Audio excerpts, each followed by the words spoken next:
자, 이번 시간에는 수 체계와 미적분에 대해 소개하겠습니다.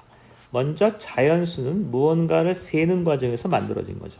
양 두 마리, 연필 세 자루 뭐 이런 식이죠. 정수는 1차 방정식과 관련이 있습니다. x 플러스 4 이퀄 2라면 x 이퀄 마이너스 2인데 자연수 범위에선 근이 없으니까 새로 만들어낸 겁니다.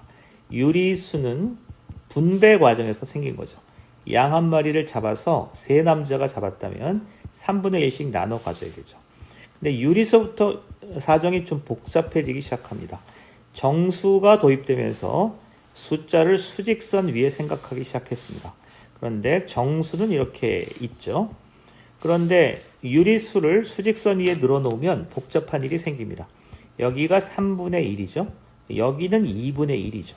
0과 3분의 1 사이에 얼마든지 많은 유리수를 생각할 수 있습니다. 여기에 뭐 4분의 1도 있고 5분의 1도 있고 한도 끝도 없이 만들 수 있죠. 그러면 수직선 상의 모든 점들은 유리수로 충분할 듯한데 그렇지 않습니다. 예를 들어서 여기가 0이고 여기가 1입니다. 이렇게 되면 이렇게 정사각형의 대각선을 잡으면 요 길이가 루트 2죠. 그렇게 해서 원을 만들어내면 요 길이가 루트 2니까 요것도 반지름, 요것도 반지름이니까 요 길이가 루트 2인 거죠. 수직선 상에 루트 2라는 점이 버젓이 있습니다. 그런데 그 루트 2는 정수분의 정수, 즉 유리수와 무관한 겁니다. 따라서 수직선 상에 유리수가 조밀하긴 하지만 유리수만으로는 수직선을 모두 채울 수 없습니다. 우리가 경사로에서 공이 굴러간다고 하죠. 이 공의 속도를 구하는데 무엇을 동원했냐면 좌표와 함수를 동원했습니다. 따라서 요 기울기로 요 속도를 대신하는 거죠. 그런데 이 속도를 구함에 있어서 시간 간격을 계속 좁히는 거죠. 시간 간격을 좁힌다라는 건 무슨 소리냐면 수직선 상의 시간 간격이 계속 좁아진다는 겁니다. 그런데 아까 얘기했던 것처럼 유리수만으로 이 모든 점들이 채워지는 게 아니라면 문제가 있는 거죠.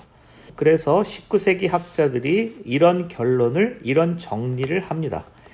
미분을 하기 위해서는, 미적분을 하기 위해서는 수직선 상의 모든 점들이 조밀하게 연결되어 있습니다.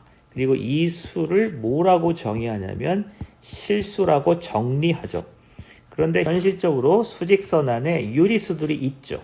2분의 1, 4분의 3 같은 유리수들이 있는데 나머지 이 비어있는 틈을 메꿔야 합니다. 그래야만 미적분을 할 수 있는 거죠.